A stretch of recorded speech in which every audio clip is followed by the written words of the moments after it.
Bharat America বাণিজ্য চুক্তির জেরে 10 গোল খেয়ে গেল চীন, বাংলাদেশ, পাকিস্তান সহ অনেক দেশ।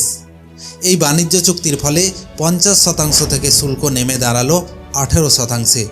এখন এই কম শুল্কের কারণে আমেরিকার বাজারে ভারতীয় পণ্য অনেক কম প্রতিযোগিতার মুখে পড়বে।